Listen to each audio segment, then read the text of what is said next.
the internet is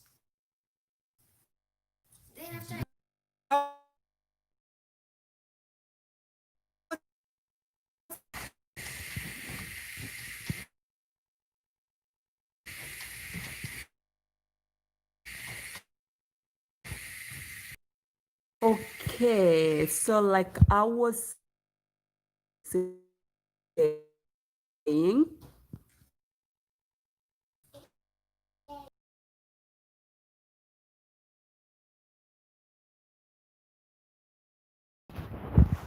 just the everyday style that I do, just an easy hairstyle. So, oopsie, I'm trying to put my camera in a position that I'd be able to style my hair and be online.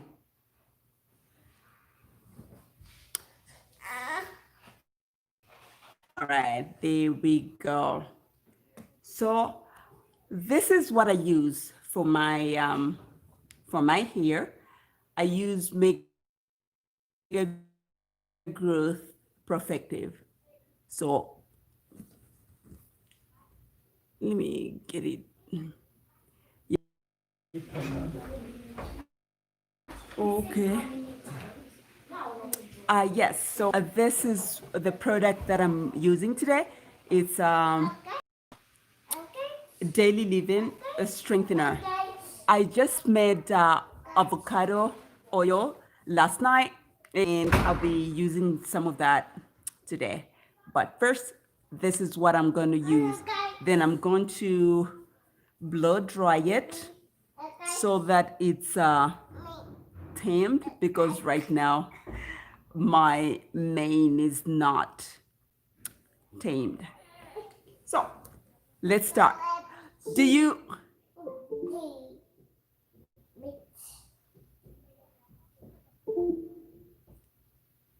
Hey, Christina, how are you?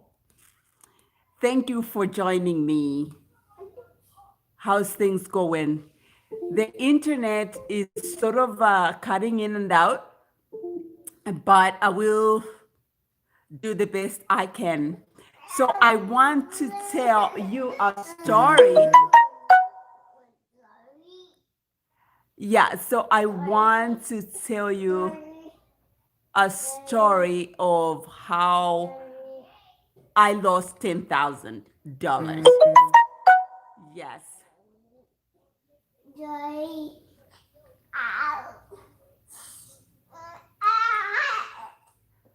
Sorry, I was looking at the WhatsApp messages that are coming in. Thank you for joining me today. Please give the host a like, a thumbs up as you come in. I really appreciate.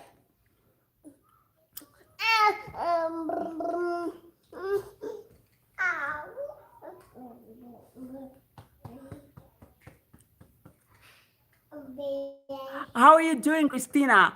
I saw the question that you asked on Facebook. I didn't know how to comment. I didn't know what to say.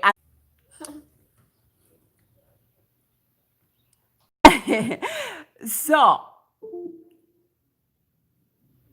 all because of the virus, right? Oh, this virus thingy, it's putting people on breaks. Yeah, so I think I want to call you so that we can chat. We can have a chat instead of putting it on YouTube. So,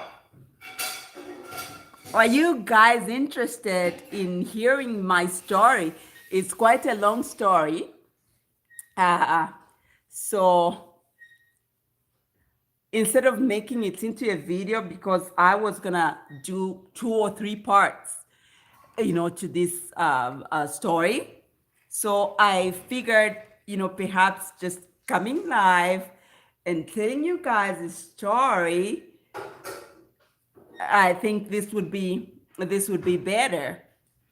So, uh, first I wanna tell you or fill you in on how it all started. So I was running a salon over at Cairo Mall. And in the same mall, there was also a bakery. And so, the manager at the bakery, the wife would come to see the husband. Yeah, okay. First of all, there was two people.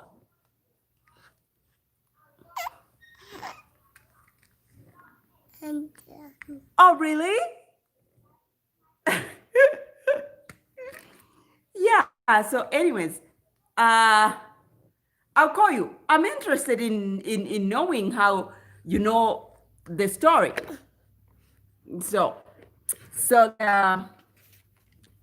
like I was saying, the genesis of the story.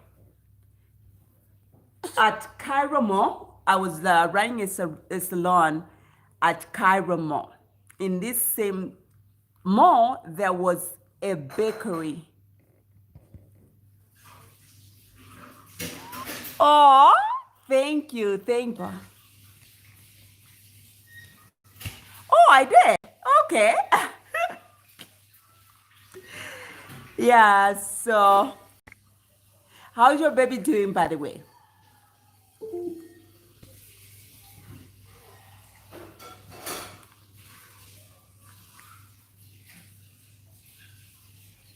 How's your baby doing?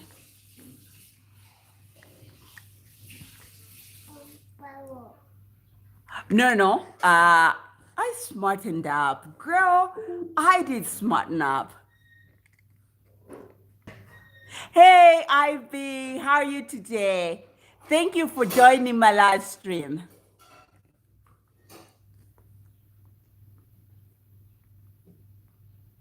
Good, good.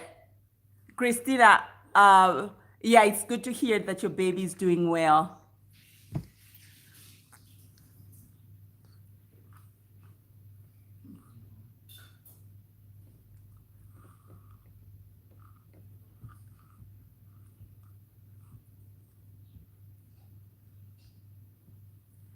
So like I was saying, I smartened up. I'm well, thank you, Ivy. And how you doing? I already asked you. You told me. Okay, Baba. Okay, someone take this baby away. Uh-huh. Okay, you want to show your face? Say hi to people. Say hi to Ivy. Say hi to Christina. Say hi. Huh? Hmm? Say hi. Say how are you? Okay, you're live. You're live. Yes. So, I don't know how much of that story, Christina, that you remember, but like I was saying, I met this couple. Actually, we met this couple at Cairo Mall. And how we met them is the husband was the manager at the bakery, and the wife would come to see the husband. And while she was at it, she'd yeah, they're saying hi. Auntie Christina is saying hi. Huh? So she would come to the salon, my salon, and we would just chit chat, like what people do when they go to the salon, and yeah. So from there, at the same time, I was supplying,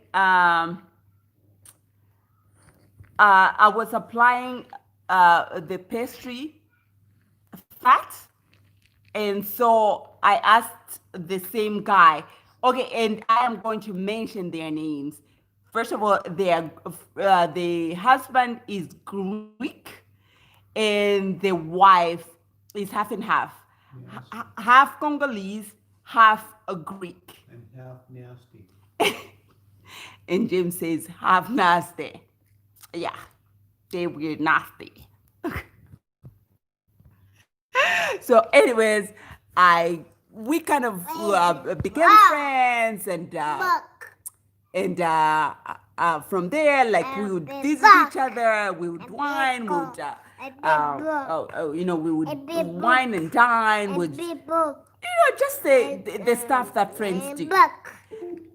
And so at this time, they never asked any money from us. Time went by, they brought us to parties. They introduced us to many big fish in business in Lusaka, like some Greeks, like big Greeks in Lusaka. At this time, we had no idea that they were using us and they were using those other Greeks. Let me explain. Become friends with us. They were trying to become friends with us by using the other Greeks, the rich Greeks in Lusaka. And when we were like with them, they would speak in Greek. Of course, what do we know? We do not understand Greek. Therefore, we just figured, okay, they were happy, they were putting up a smile. They cooked up a story, like a really good story about us. Okay, this is a couple, obviously they has a doctor, and they've come in Zambia, and they have so many millions of dollars, and blah, blah, blah. In the meantime, they were talking about other Greeks. They are so rich, and they've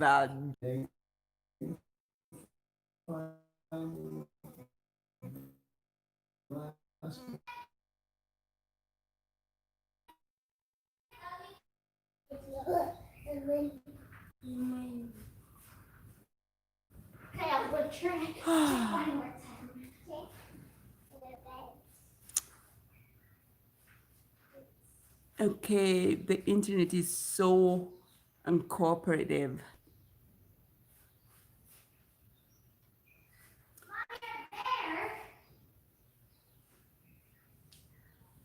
So,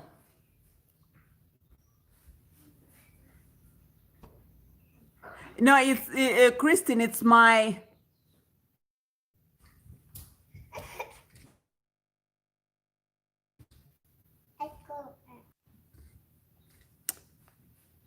yeah, it's my network is so bad.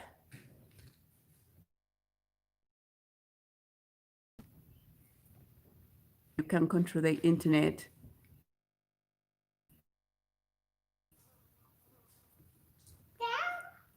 I think what I made to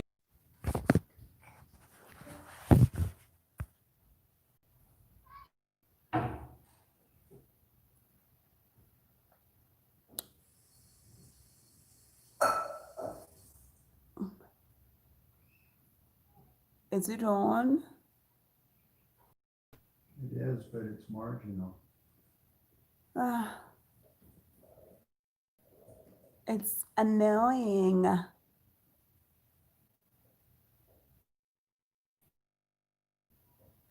It's so annoying. I was so geared to go on live and fired up to tell this story, and it's not being so nice to me.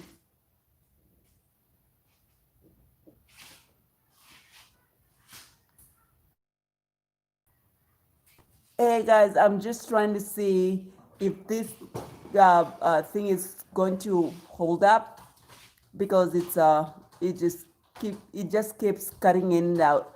When I try to talk, when I try to say something, and then the internet just cuts. So I'm trying to see if this holds up. And then if someone comes online and be with me, I just don't feel like talking to myself. I know this story. Okay? And I would like to tell it to you guys. Hopefully you'd be No, interested. not anymore. I'm gonna go to the gym, and when I come back, I'll take Jay and Aiden. Yeah, that's my husband and the kids. Sorry about that. So, anyways, I guess we continue. It's kind of holding up for now.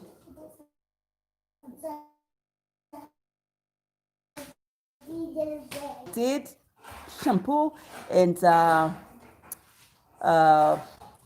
condition my hair, and I just put some breakage strengthener, daily leave-in strengthener by Mega Growth Protective. I kind of like this product. It's very good for your hair. Yeah, I use it every 2 days. And yesterday I just made myself some avocado oil, and maybe later on I'll kind of blow my hair, blow dry my hair, and then my oil. And so it's not oily. So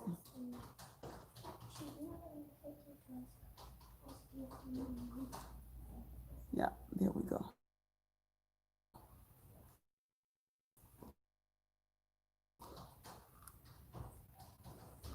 Okay, so I'm just gonna come.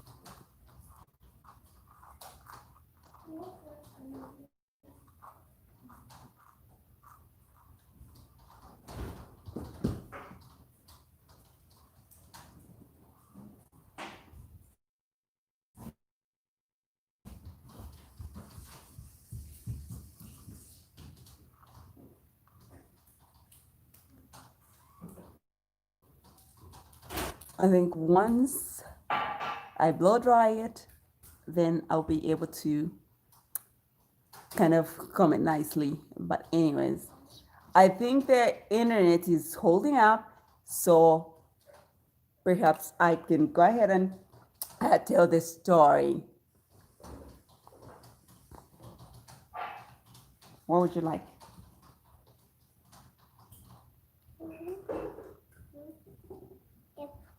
Okay, so the story continues.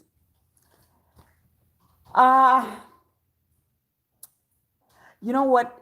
When the internet is cutting in and out like this, it's kind of hard to tell the story because it's in bits and pieces. But let me just collect myself and then see where I ended from. Where did I end, hon? Do you remember where I ended? When Tia came over and started nagging me about that trip. Okay, so I don't know how much you guys heard, how much of the story you guys heard, but like I was, well, just to recap a little, yeah, to back up a little. The husband is Greek. It's a couple. The husband is Greek, and the wife is half and half Congolese, half Greek. They came into Zambia to look for business. We met them because the husband was the manager at the bakery, which was in the same mall as my salon. We befriended each other, we became acquainted, we became friends, and yeah. So Yeah, I remember saying yes to look good to other couples, other people, because they cooked up this story that these guys came from Canada and they have so many millions of dollars, and yeah, and then they were telling us how these Greeks, they have money and blah blah blah, and so we kind of wrote on that. We kind of just accepted that. We didn't question. We So, we were like, would hang out together, would go for supper, dinner, would go for functions, we just like that. Until I guess they got to a place where they felt comfortable to strike. And so one day they made a proposition. First, I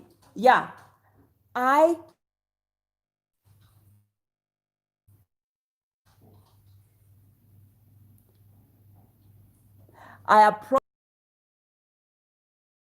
the manager at a bakery, and obviously that pastry fat goes well with the bakery.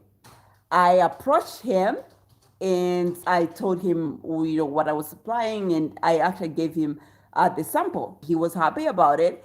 At the same time, he had a proposition for me. He said, my uncle has olive oil factories, company, factory back in Greece, and I want to be bringing those, the olive oil. But you, being a Zambian, you can infiltrate the market. You can penetrate the market.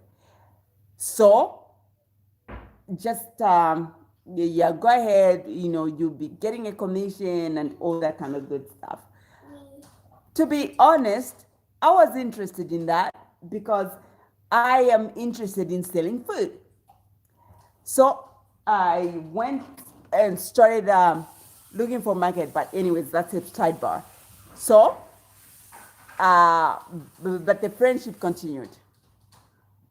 And then one day, Barbara,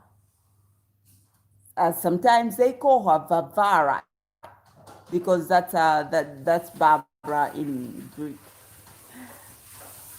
Hermes and Vavara came with a proposition.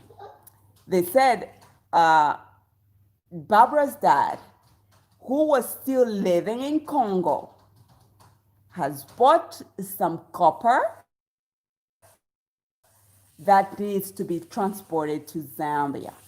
And they said they do have a client already waiting for it in Zambia. And so if you put in 10,000,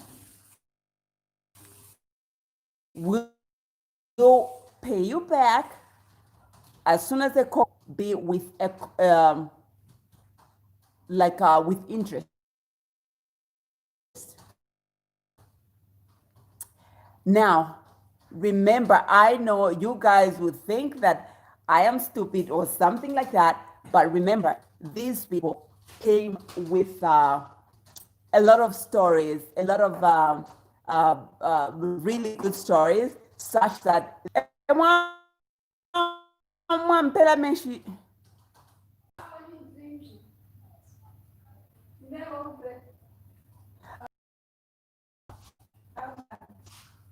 so they said we'll get this copper. We already have a client, Zambia.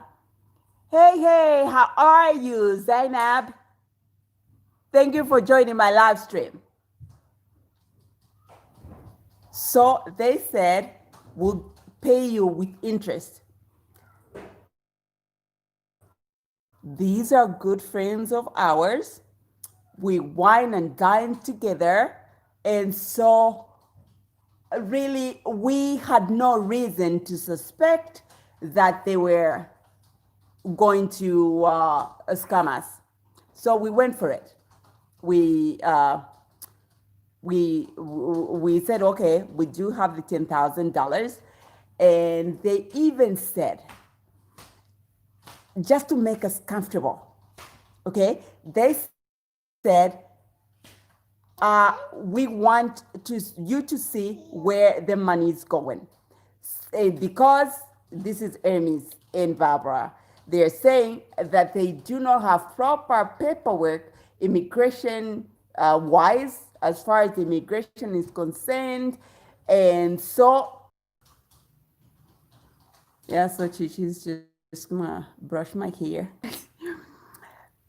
So they said, well, like we can't go outside of the country because.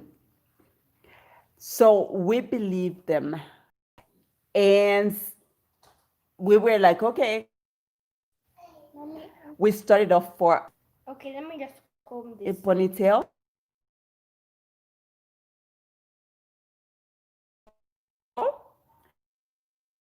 And they gave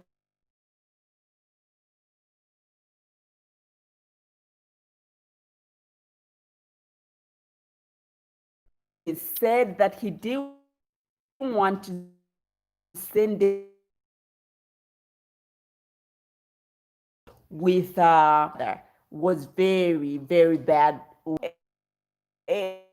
And we so to and surprising, in hindsight, if we tried harder, I think that we could have seen the signs.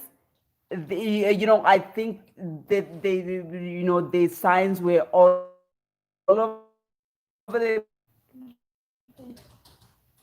in the bathroom, Okay. our bathroom. Yeah, our relationship with them, with this couple, such that we never picked up on the red flags, and so it off for Congo. Hermes said, "Okay, we go with the Barbara's brother because he's the one that uh, you know Congo and with me. I know." And he directed us to Kipushi. If you guys know anything about Kipushi, this is the road, a border, Kipushi border post, Congo and Zambia. It's on a rinky-dink road. It's not paved, it's gravel. As far as I remember, we could have met only one or two vehicles on that road. And if you know anything about Congo, Congo is war torn. And so I was scared. We did not know who we could meet because it was quiet. So I thought that we could meet anybody, any enemy on this road, and then, but fortunately, it was on the Zambian side. But anything is possible, right? They could have, the rebels could have crossed it into Zambia, and then they could attack us and something like that. So it was scary. Anyways, finally we get to the border. At long last, we get to the border. And there was just a few buildings by the border. And fortunately, there was a police post on the Zambian side. It was kind of late. And so we are thinking, where are we going to sleep? They had no lodges on the Zambian side. So, Barbara's brother suggested that there's a lodge on the Congolese side. We actually did not want to go into Congo, but Nico, actually that's the name of the brother. from the stories that. Thank you. Almost done. Almost done. You can start talking now. So yeah, she's just helping me with my hair. So, anyways, I did not bring a passport because our plans were not to. However, the national registration card. So they said, okay, we are going to talk to the officers. Of course, Grista will, bribe them, and then they'll let us in. So I said, we are not going to cross over into Congo with our car. We agreed on that, and then we spoke to some police officer at the police post on the Zambian side who agreed to look after our car. Thank you. I look nice. I look beautiful. Yeah, so we we spoke to this guy at the police post on the Zambian side. We got to the border post, which was not too far from where we left the car, and they were speaking in either French or Swahili, and we couldn't understand any of these two languages. But they did their thing, they dollars, and he let us in to go into Congo. Now, another brother of Barbara's came from Lubumbashi to the border at Kipushi to come and fetch us. We met him. His name is Christos. He met us, picked us up, and they said, okay, maybe this lodge, immediately you cross the border, this lodge may be not safe for you, so just come with us to Lubumbashi. What did we know? We agreed. We started for Lubumbashi, and Lubumbashi from the border was about 5 minutes to an hour. And so we drove. When entering Lubumbashi, if you listen to the news, Congo is ravaged with war. And so there's a war between the government and the rebels. So there's a security to go into Lubumbashi. Lubumbashi is a big city, and so to go into Lubumbashi, there was security. There was soldiers with big guns.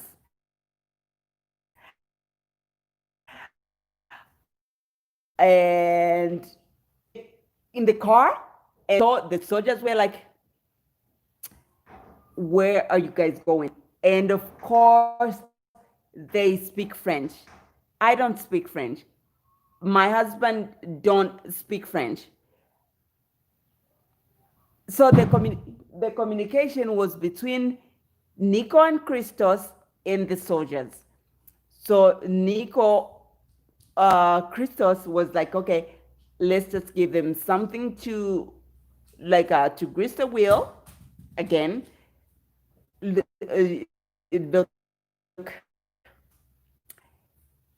I know people say a lot of things about corruption in Africa, but if you really want to see corruption, go to Congo.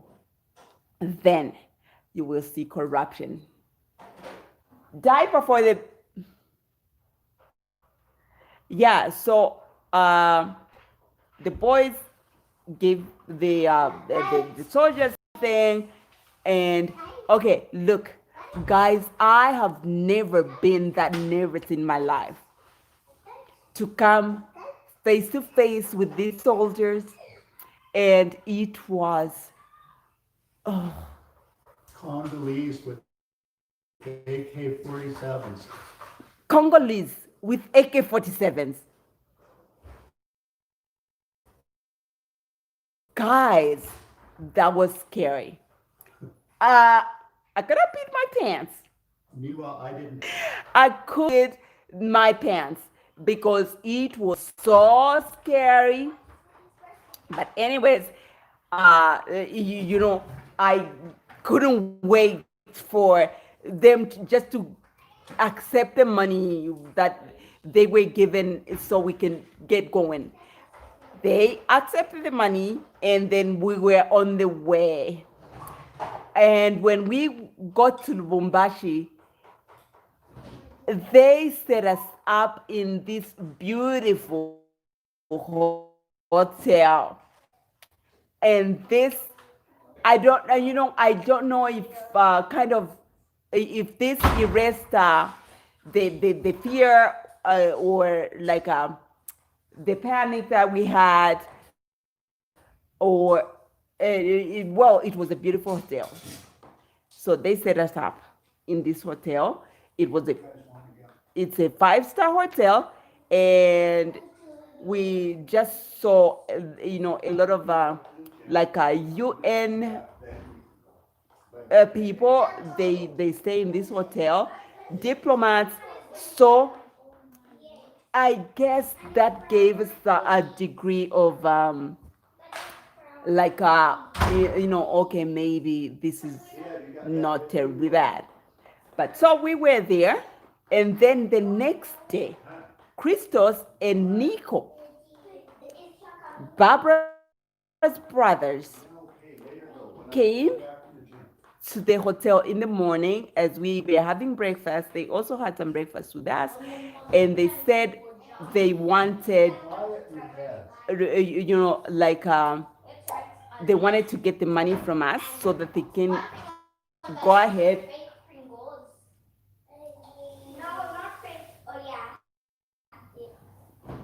Sorry. So they wanted to go and convert the money into their currency.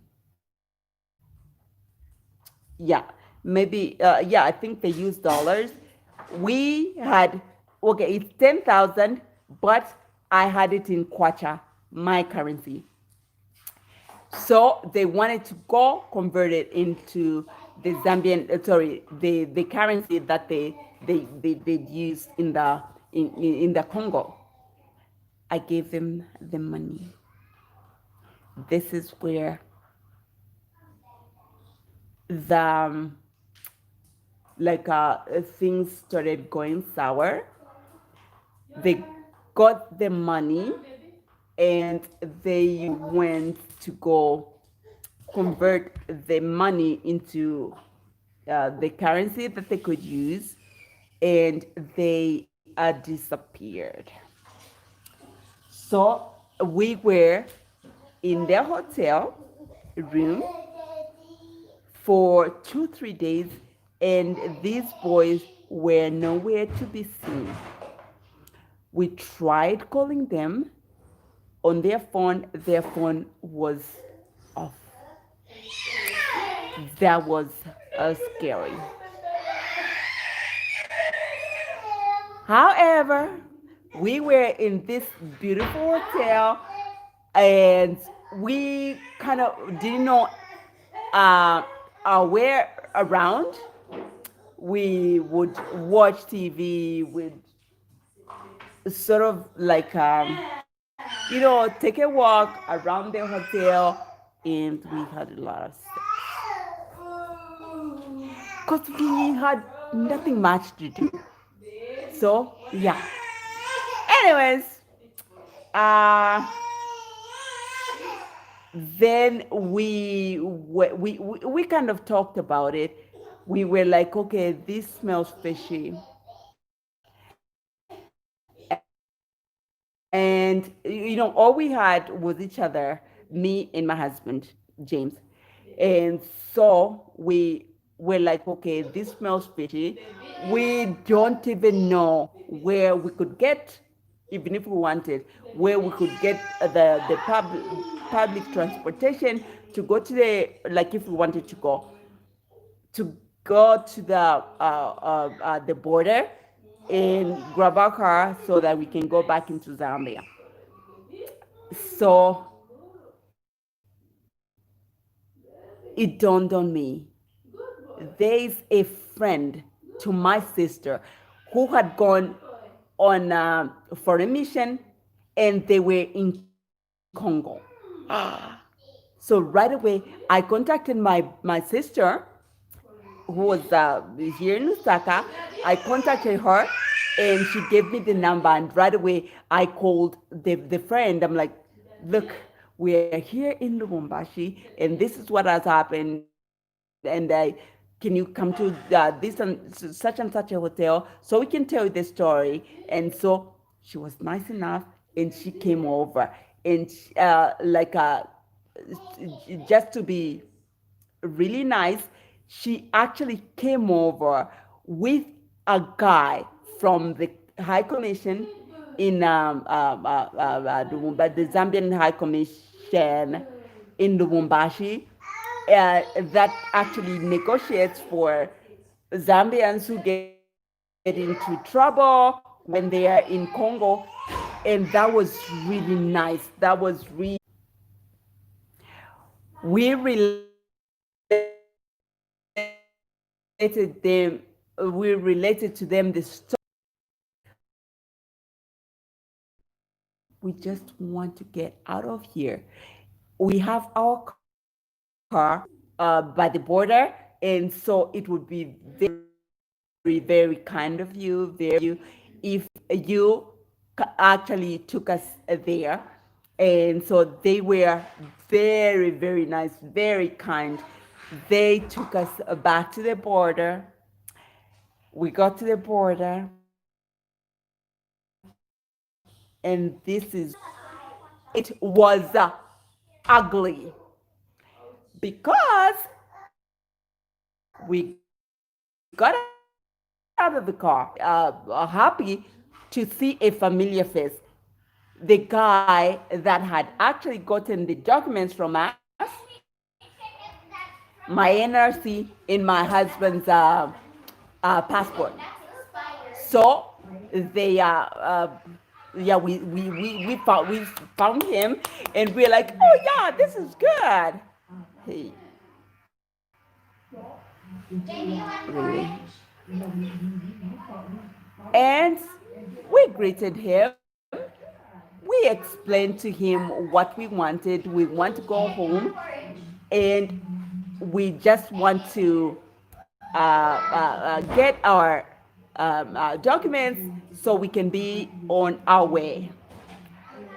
And he's like, so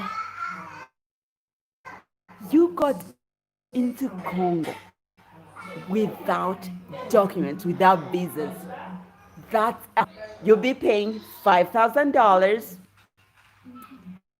but give us $1,000, and you'll be on your way. Not have that $1,000. We had spent money on the five-star hotel, and they're asking us for $1,000, and I was kind of getting numb because it was scary. Oh, okay, sorry, just a moment. I just have to take a quiz.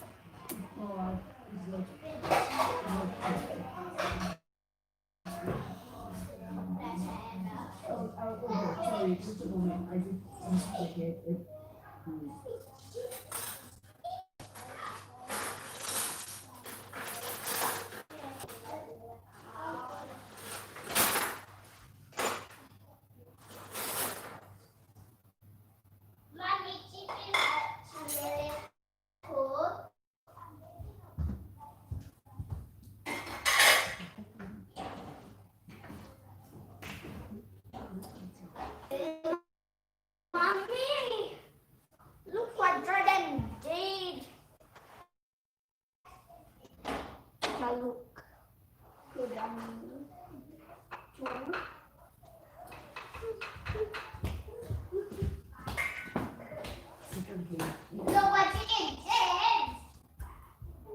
My chicken splashed me with water. Let's see. Where? Outside? Uh-huh. How? That's because just because I was like, Gigi, that's let me with water. Let's do it. Splash. So like, I do a time so I can splash you with water. Then I splashed her back. Then she splashed me a very big wave. How did she splash me? So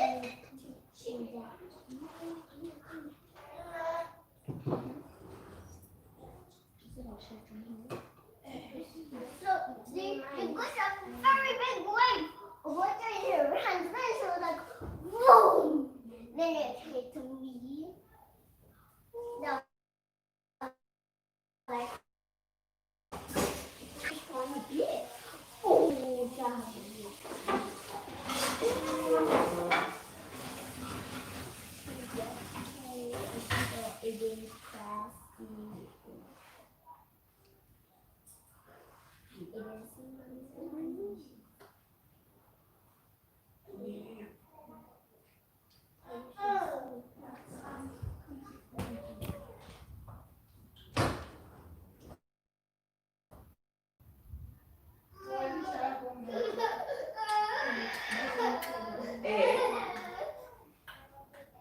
Mommy, I can't find it. What?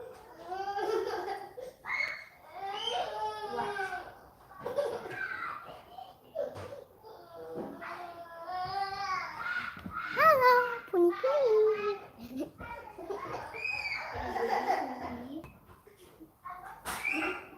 Did you see me?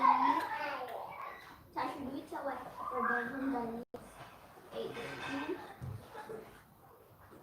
Tashuita waiting. But yeah, he has to know in order to check.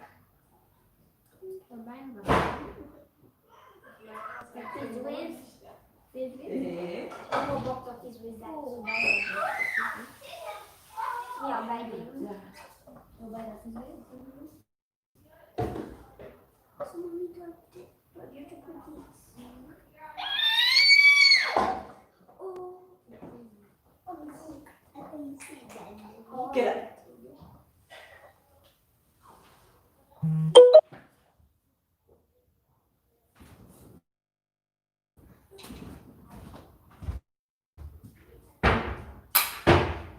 We've got chicken? Okay.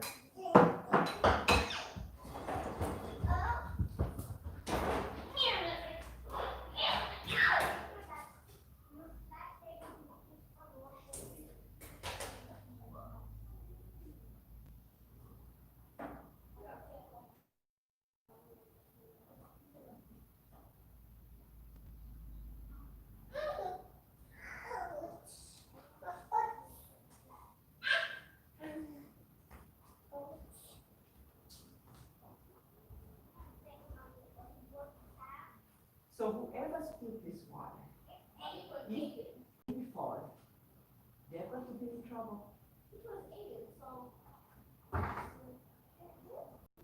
I said, whoever spilled the water.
No, because he's a patient. There's no got to put yourself in other people's shoes.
So we came to Congo.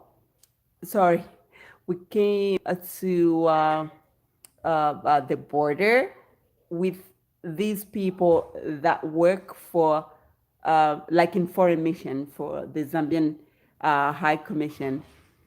And this guy, the one that collected our documents, said, no,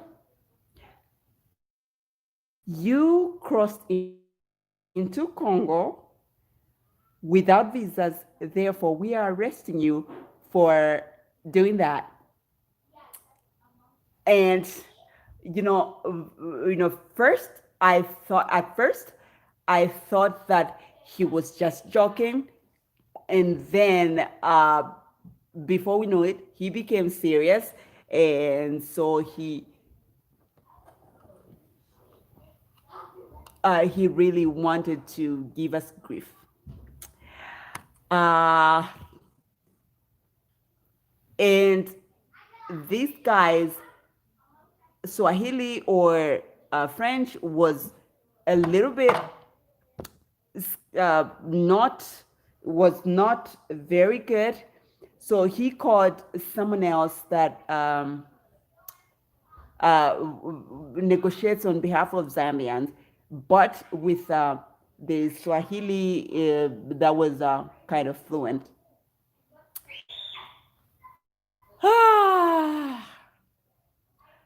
That was bad. That was terrible because we were there for hours and this guy just wouldn't let up. He was like, he forgot the money or you go to jail. It was, the world is coming crushing on us. Hey, I'm gonna go get some milk. You want me to get anything else? No, milk is Just milk? Yeah, All right. thank you. So we were there, and these guys, the Zambian guys, were so good, and they negotiated and negotiated, and I had a few questions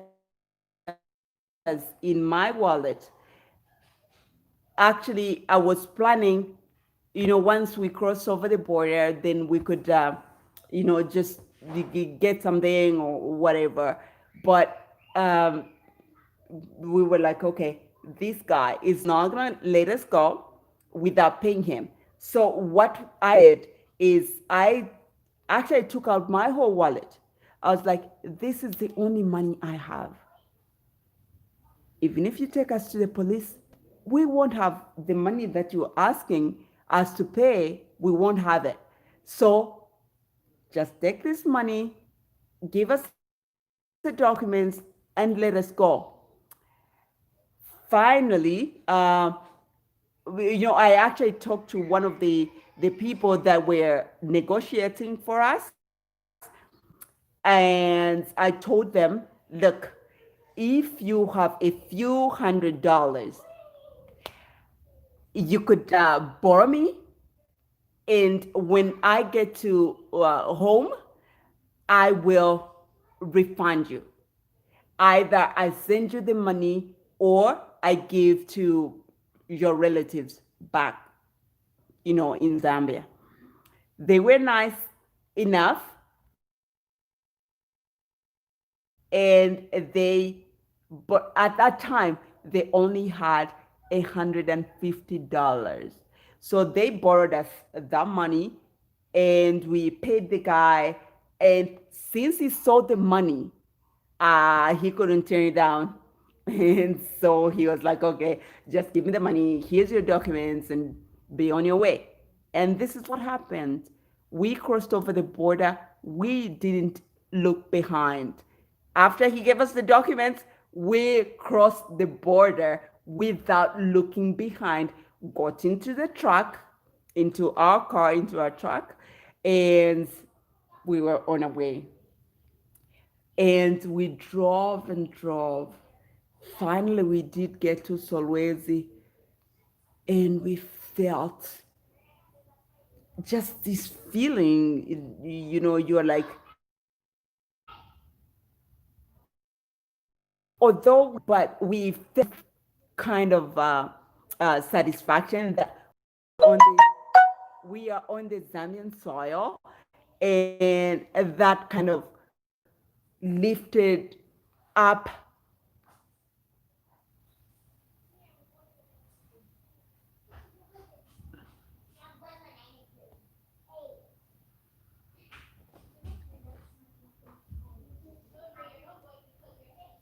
Hey guys, hey guys.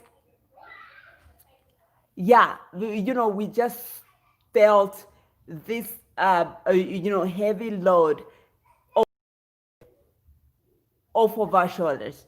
And so we're like, okay, we are on Zambian soil, so now we can breathe, we can relax, and that was such a relief. Lodge, right there in Solwezi, we kind of, and this lodge was a bit pathetic, but we just didn't want to drive in the night. So we're like, okay, we're just gonna sleep, and we start off tomorrow morning.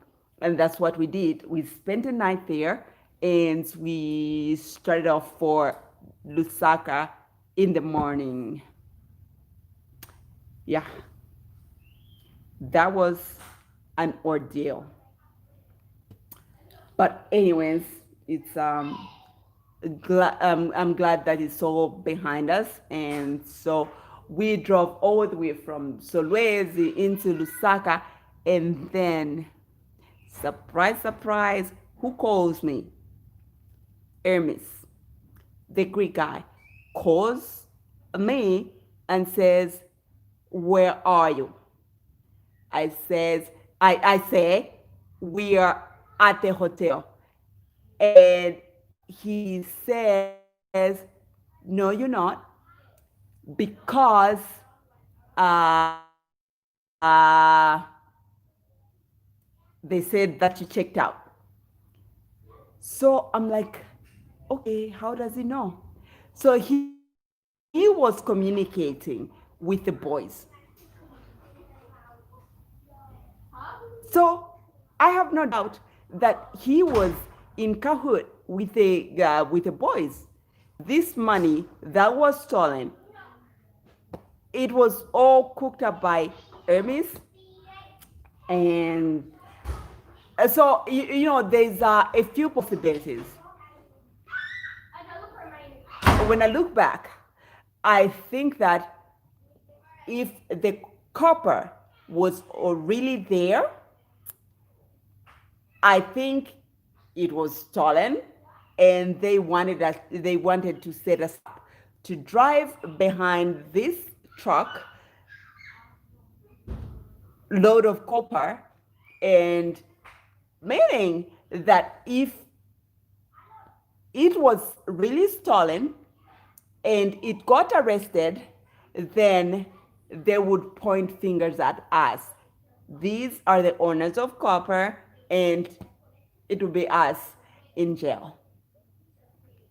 Because stealing copper is such a crime. It's a really, really big crime, such that people that steal copper, they end up being behind bars for a long time. Number two possibility, they wanted us to get into Congo. They could kill us and then steal the car, and so that they could sell it. They could do anything for money. So those are the two possibilities. Like when I look back, that's what I think was going through their minds. But I could be wrong. But anyways, we got to Lusaka, and right away I did report to the police. So you guys listen to this story. I know you'd come at me with all sorts of suggestions that you could have done this, you could have done that, you could have done that. Okay, first of all, I messed up. I agreed to go to Congo and to get into this business arrangement with no paper trail. I gave them the money because I trusted them. I messed up. I didn't sign anywhere on I didn't sign any kind of paperwork. I trusted that they would borrow the money and then they would they'll pay it back based on the stories that they were telling us. I have learned, however, 3 valuable lessons, maybe 4 valuable lessons. Number one, you don't trust a person 100% and put in all your trust. I think that you could trust someone maybe 80-90%. Just leave off that percentage that they could be lying. Again, they never gave us any shadow of doubt that we could doubt them, that we could suspect them, and they gave us this really good story such that we trusted them. Lesson number 2 I learned. And I have made that my principle to live by. When people come to you with a story that's too good to be true, it probably is too good to be true. So, Hermes and Barbara came to us with a story that they bought some copper from Congo.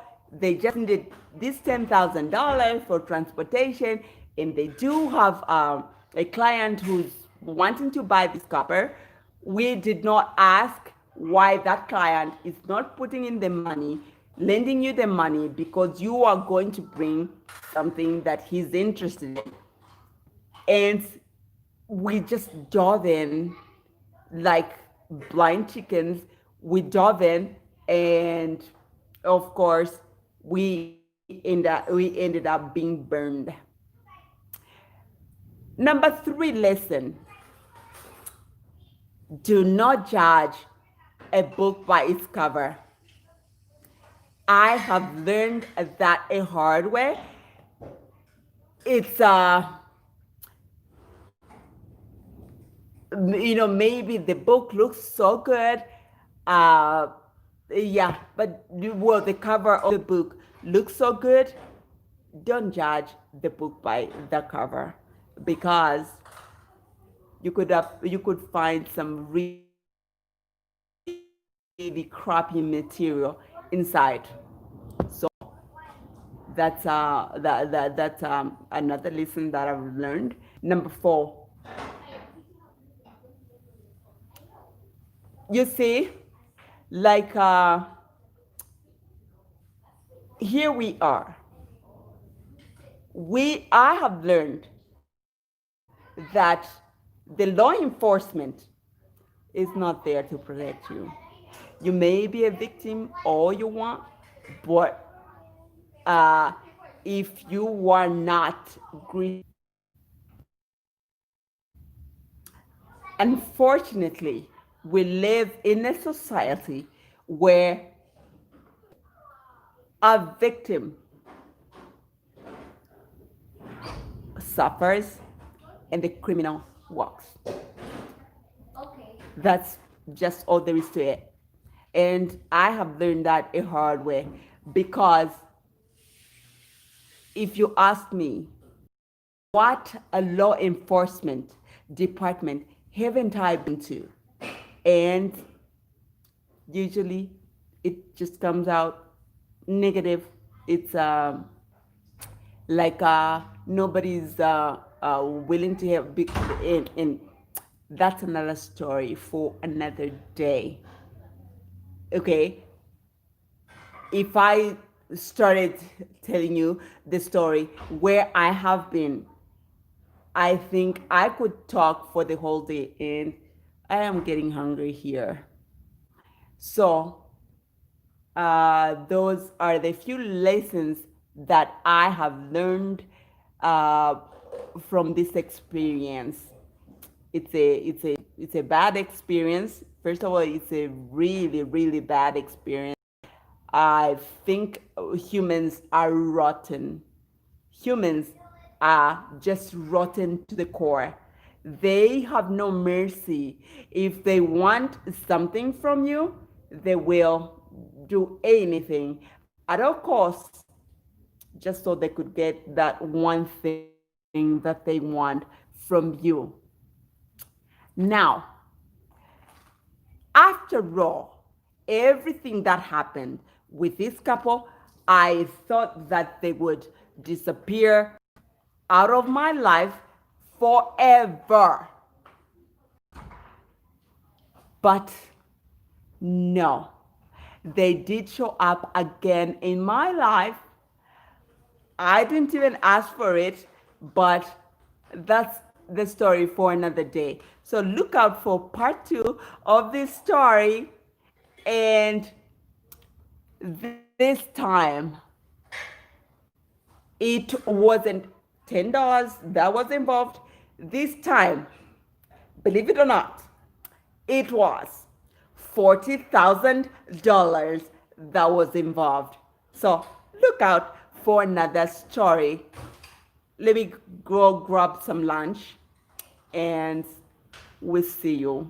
Thank you so very much for tuning in. We'll see you next time. Love you guys. Bye now.